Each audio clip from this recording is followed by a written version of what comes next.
Sa semifinals ng Urabuto Satsujin, natalo ng Fuji ni Aira si Gashakura. Pagkatapos ay nilabanan naman niya si Magensha, ang pinakamalakas sa pangkat ng Uruhama. Subalit wala siyang nagawa sa kapangyarihan ni Magensha at tuluyan na siyang hinigop sa lugar ng kawalan ng kalaban. Nang malaman niyang buhay pa si Aira, umalis si Reka upang mailigtas ang kaibigan. At ngayon si Max ay naiwan upang harapin ang tusong kalaban na si Magensha. Nang mga oras ding yun, isang maitim na balak ang ipapatupad at kasangkot si Ana Yanagi. Walang kamalay-malay ang dalaga sa mangyayari sa kanya. Flame Dragon Combo, ang kalaban sa labas ng ring.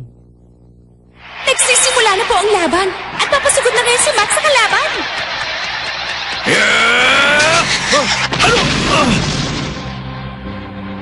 Na naman, tumagos din siya sa kalaban. Ganyan din ang nangyari kanina kay Aira. Para bang tumama lang sa hangin ang suntok na ginawa ni Max. Gaya ng sabi ko, ako ang taong immortal. Tumahimik ka na! Wala akong pakialam kahit na immortal ka pa!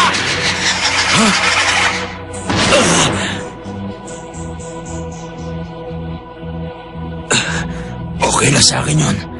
Dahil ikaw lang ang taong lumoko sa akin ng ganyan! Sinungaling ka! Ilang beses ka na nga naming niloloko pero hindi mo man lang nalalaman! Ha? Tumigil ka nga! Sino ba talaga ang kakampi mo? Kami o sila? Huwag kang tatalikod sa akin kapag nakikipaglaban. Ha?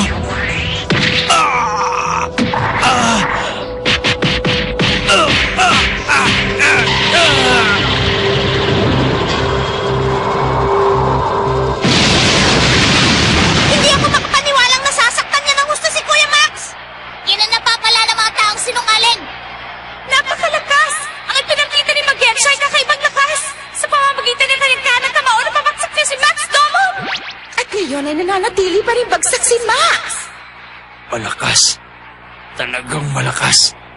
Pero paano ko kaya siya matatalo? Tatalunin mo ako? Hindi mangyayari yun. Dahil wala ka sa kalingkingan ng aking kapangyarihan. Anong wala? Huwag mo akong smulin. Magensha! Magensha!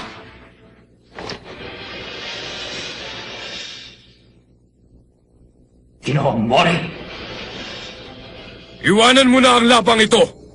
Abala sila sa laban at sa paghahanap kay Aira. Kaya walang nagbabantay ngayon sa ating target. Kaya ngayon, pagkakataon mo na! Kung kailangan ipatupad ang mga plano ngayon, gagawin ko.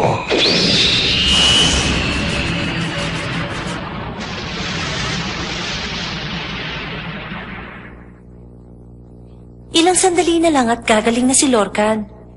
Oo nga. Salamat at nandito ka, Ana. Huwag mong sabihin yan, Saicho. Baliwala naman to sa akin eh. Ito lang ang maitutulong ko sa aming pangkat. Ha? Oh, Ana, may problema ba? Saicho, sa likod mo! Ah!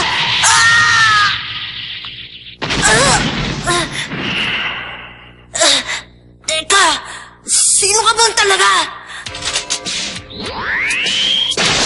Ah! Nono Sarashi! Ah! Ah! Sancho!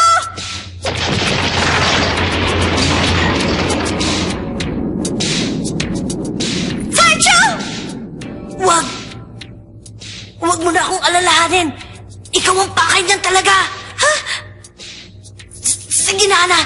Tumakbo ka na. Sige na. Takbo na! Ah!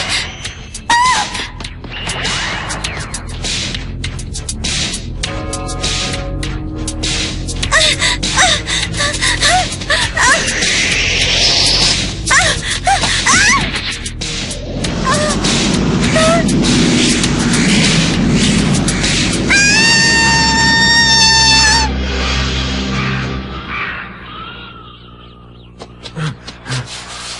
Kilala ko yun, ha?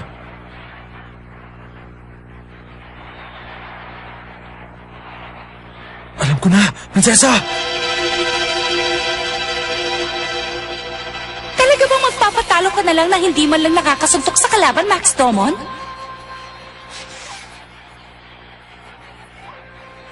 At Si Magensha ay walang ginawa kundi titigan na lamang si Max. Nakakatakot siyang kalaban. Hindi na siya dapat tumayo. Dahil hindi na siya pagbibigyan ng aking kapatid. Hindi ako maaari magpatalo sa kanya.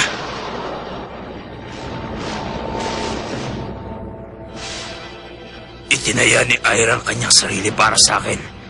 Kahit na hindi pa niya kaya, hinarap pa rin niya si Magensha. At para mailigtas ko si Ira mula sa lugar ng kawalan, kailangan ko manalo sa labang to. Para kay Ira! Ngayon ay nakatayo na si Max Domon! Mabuhay ka, Max! Ang kulit! Sabi ng hindi obra ang suntok niya! Sumusugod na rin po si Magensha kay Max! Tatalunin kita para mailigtas ko ang aking mahal na si Ira! Wow! Tinamaan din niya ang maskara ng kalaban! Nasaktan din niya si Magensha!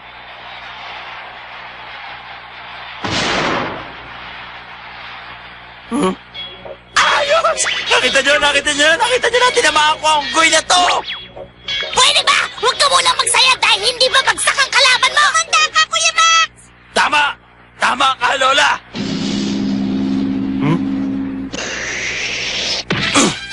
Ngayon! Ang panalo mo! Imposible. Hindi ganyan kadaling matalo ang kapatid ko. Gagawin kong pambukas ng lata ang kamao ko para mabuksan niya maskara mo! Nabuhayan pong muli ang mga tagahanga ni Max! May masamang nangyari kay Magensha. Nawala ng pandigmang aura ni Magensha. Hindi na siya ang Magensha kalaban ni Max. Tama ka. Maaaring nakaisip siya ng paraan para makalabas sa kanyang katawan. Imposible yun. Hindi naman natin siya nakitang lumabas ng ringa. At wala rin siyang panahon para makipagpalit sa iba. Pero ang nilalang na yan, imposibleng si Magensha pa rin ang nilalang na yan. Kung tama ka nga, hindi ko na alam kung anong nangyayari. At kung hindi yan ang totoong Magensha, nasaan na kaya siya? Masama ito.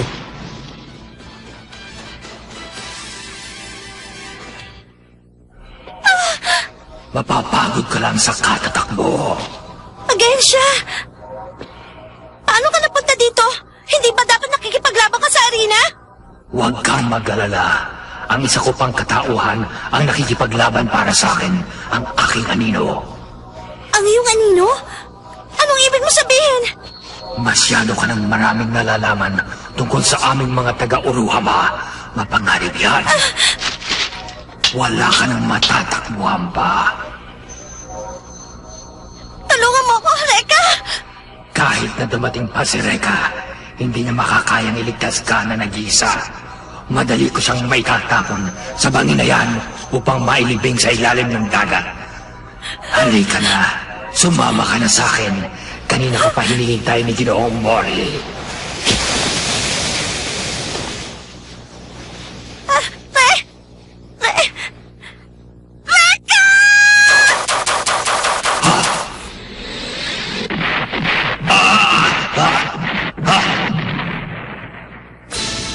Talagang matibay nga yung maskara mo dahil nakayanan niya ng fireball ni Nadare. Reka! Ligtas ka na, prinsesa! Dahil nandito na ako ngayon. Nakakatawa ka naman. Seryosong-seryoso ako! Magensha, marami akong tanong sa'yo pero bago ang lahat, maghaharap muna tayong dalawa ngayon! Ryunen! Unang dragon! Saiha! Huli na kita ngayon! Tumagos lang ako sa kanya. Hindi maaari. Hindi rin siya kayang saktan ng fireball ni Saiha. Ano ba talagang kaya kong gawin?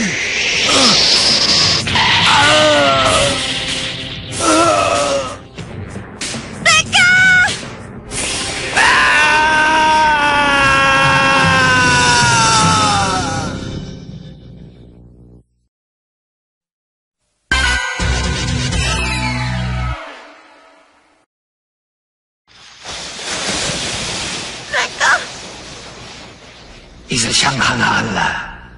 Tayo na, Ana. Matagal pa bago lumutang ang kanyang bangkay.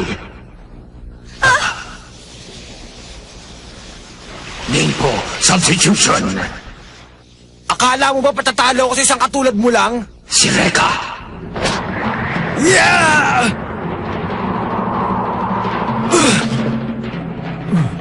Bakit ka nabigla? Kung kaya maging dalawa, kaya ko rin gumawa ng isa pang katulad ko. Baliwala yan sa akin. Walang nagawang yung mga Flame Dragon sa akin, kaya walang dahilan para ako matakot sa'yo. Hindi mo ako matatalo. Kanina yon. Subukan mo ngayon ang sikreto ko! Tingnan natin ngayon kung hanggang saan ang tigas mo. Heto na sila!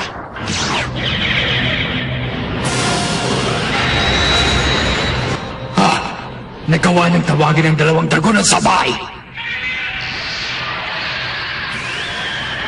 Yeah! Reka! Malamang na hindi magkasundo ang dalawang dragon na tinawag mo. O kaya hindi mo kayang hawakan ang kanilang kapangyarihan. Kapag pinilit mo magpatuloy, maaari kang kainin ang sarili mong apoy. Yeah!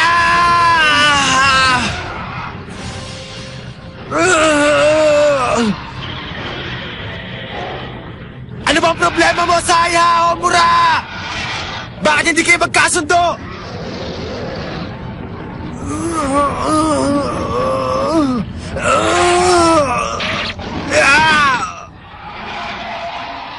Ang iyong kakulangan ng kakayahan ang nagdala sa iyo sa kabiguan. Nasayang lang ang iyong pagod dahil hindi mo naman pala kaya.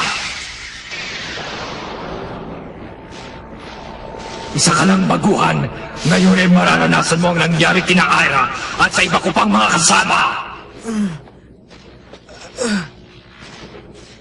Sino? Sinong tinatawag mong baguhan? Humanda ka! Hindi siya nilamon ng dragon.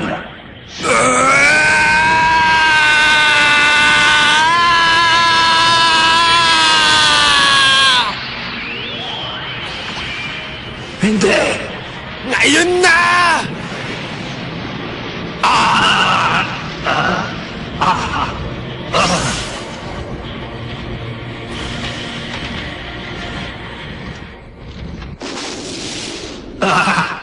Kombinasyon ng Fireblade, si Saya, Latigo ni Homura.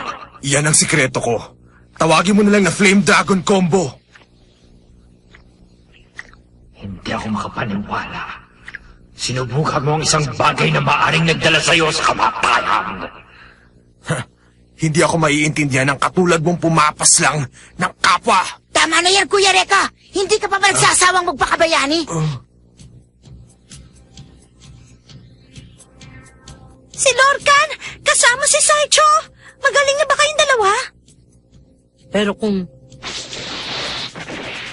nahuli ako ng ilang sandali sa paglabas ng aking Nunuzarashi, maaaring wala na ako ngayon dito. Siguro naman papayagan mo rin kaming maging bayani, di ba?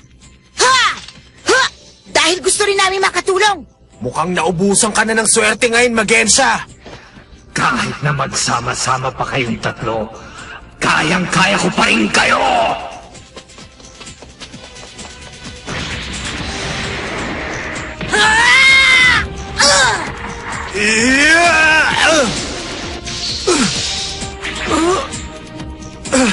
Prinsesa!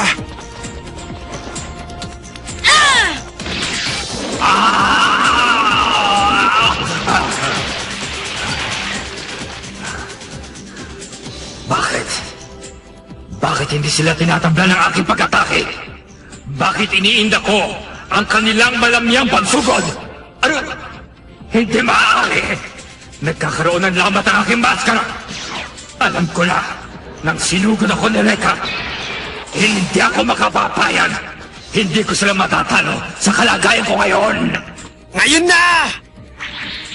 Eto na sila! Kailangan ko lang umalis!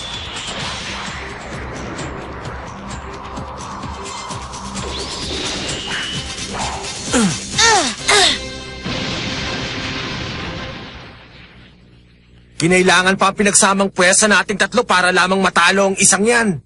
Ngayon, malalaman natin kung sino siya talaga.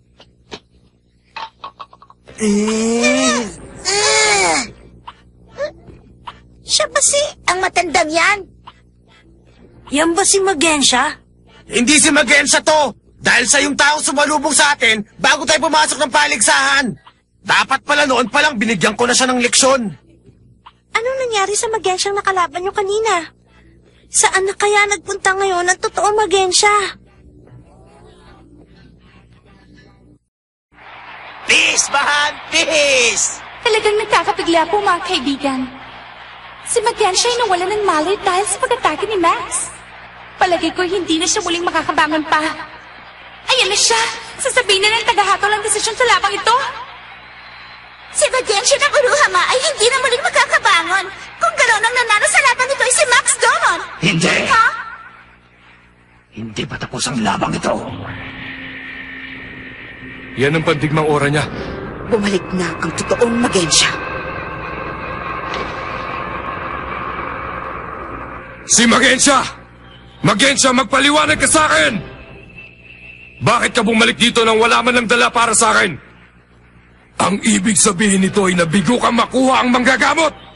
Natatakot ako. Nakikita ko sa kanyang mata ang galit. Bigyan mo pa ako ng isang pagkakataon. Tatalunin ko ang pangkat ng Hokage at mapapasayo ang manggagamot na si Ana Yadate. Max, mag-iingat ka! Nandyan na siya! Sa hindi inaasahang pagkakataon, si Magensya ay muli pong nakabawi kay Max Domon. Nabuhay muli si Magensya. Ngayon ko lang nakita ang kapatid kong ganyan. Simula na umakyat sa ring ay ngayon lang siya bumalik sa kanyang sarili.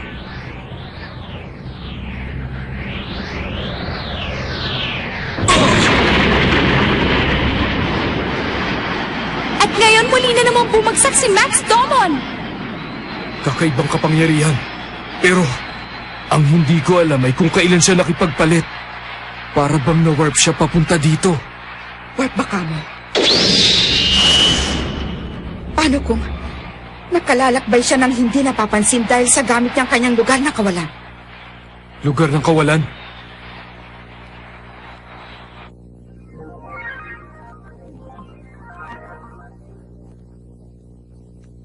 Gaano kalawak kaya ang lugar na ito?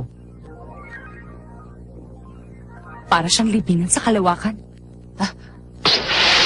Sino yan? Kashimaru! Tsukishiro! Aira Kirisawa, pati ikaw nakulong din dito sa lugar ng kawalan? Ay, naka. Akala namin ikaw na si Magensya.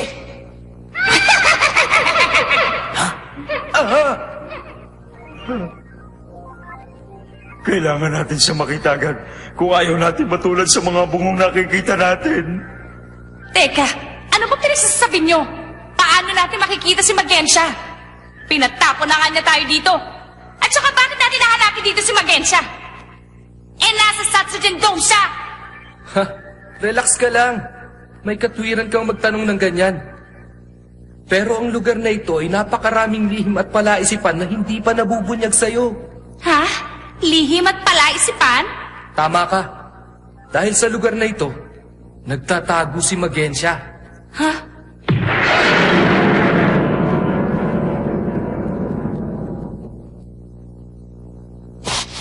Ano pa ang hinihintay mo? Tumayo ka na dyan. Makikita mo. Huwag kang mag-alala. Hindi kita paglalaruan. May matibay na akong dahilan para tapusin na ang labang ito. Hindi rin ako patatalo sa'yo kahit ano pa mangyari. Tingnan niyo! Kumikinang ng husto ang simsing ni Kuya Max! Ayos na!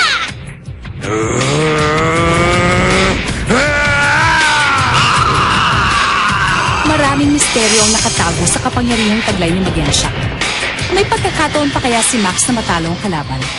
Makakatakas pa ba si Aira sa lugar ng kawalan? Mahirap ang kalaban, subalit kailangan malagpasan.